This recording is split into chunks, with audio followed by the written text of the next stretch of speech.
my name is Deonte, DDJ, and welcome back to the AEW GM mode. And so last episode ended on $44,975, but after getting over 1,000 views and over 150 likes, we are now on $294,975. We are currently saving up for the last thing that we can buy in this series, which is Ring of Honor. The goal right now is to save up for ROH at $1 million, so keep sharing the video, keep liking the video. That is how you will increase the budget in this series. But now it is time for blood and guts.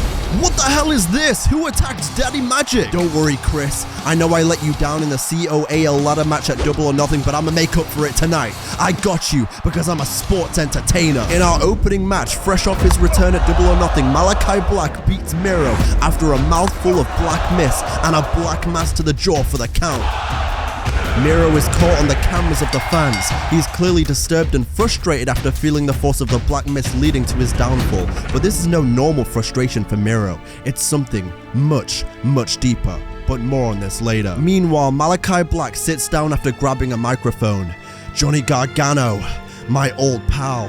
See, in times past, people would come out here and state the obvious stuff like, what I did was nothing personal, but no, Johnny. I want you to understand what I did in costing you the title is so incredibly personal. Because our history, well, it predates AEW, doesn't it, Johnny?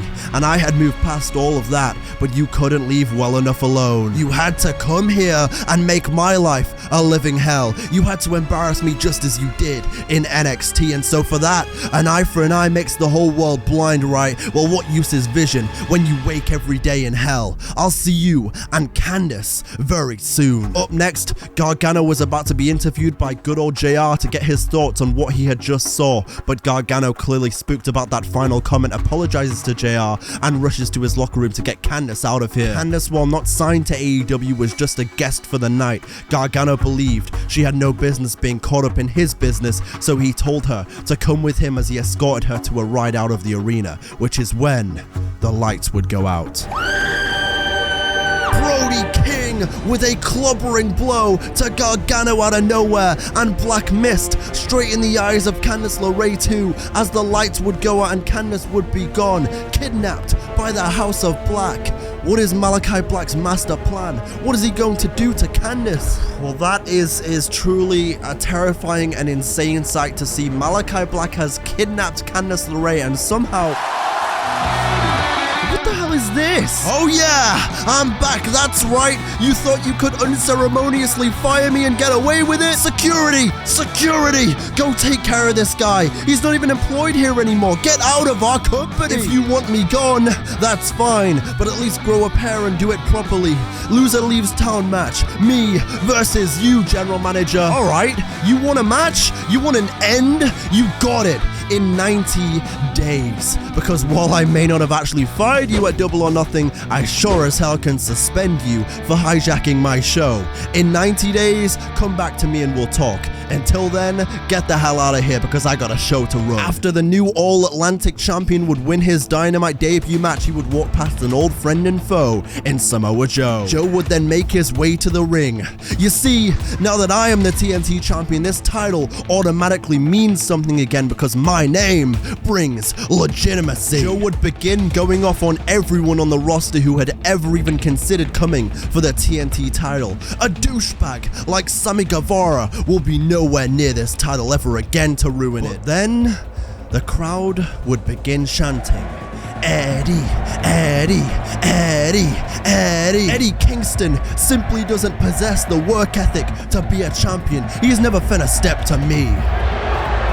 The crowd would boo that response. Okay, fine. You want Eddie Kingston? Eddie, if you're back there, coming out with your lazy ass. I'm tired of these people praising the likes of you too, to be honest.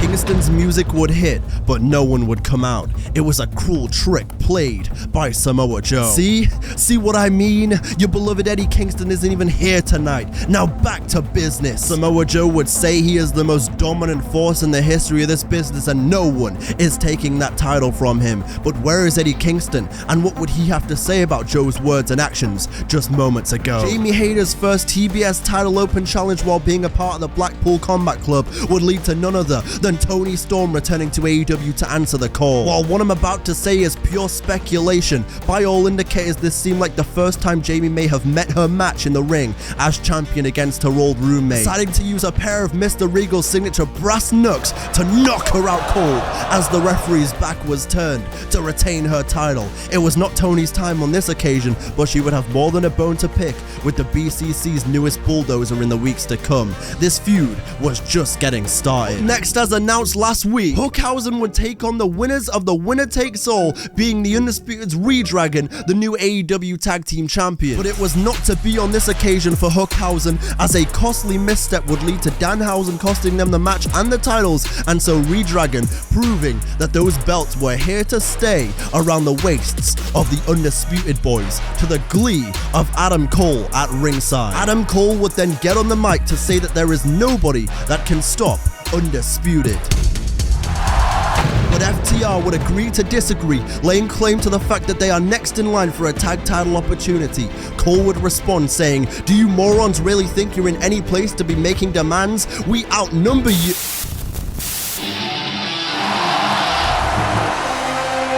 Oh my! CMFTR back in the building to a deafening response as the Undisputed make a beeline for the exit. But coming up next week, we ask what's next for the Elite here in AEW. Also next week, new AEW Women's Champion Mercedes KV is here for the first time on Dynamite to celebrate her arrival in AEW as the wildcard at Double or Nothing. Also next week, AEW Champion Adam Cole in action. Also next week, MJF returns for the first time since his loss to Name Redacted at Double or Nothing. What will the devil have in store? First you're leaving to get beat, and now you're not answering.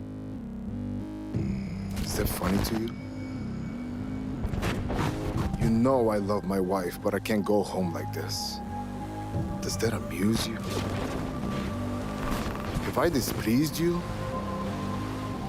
Have I not bowed enough, kneeled enough? Have I not given your name enough praise? You gave me a body of a granite and a neck of sand. Is that some kind of a joke? Where are you? Where are you to tell me why have you forsaken me? My God, I fear I am becoming corrupted. Corrupted by lies, corrupted by the darkness, but with no answer. I have no choice but to let them in, to let them guide me, for you are no longer my God. I pray now to a higher power, a darker power. But I think we've had enough talk. It's time for our main event here at Blood and Guts. The Blackpool Combat Club mocks Danielson and Claudio Castagnoli against the Jericho Appreciation Society. And what a bloody affair it was, but in the end, Mox Danielson and Claudio Castagnoli would hold it down for the BCC, finally bringing this historic feud between the two factions to a close.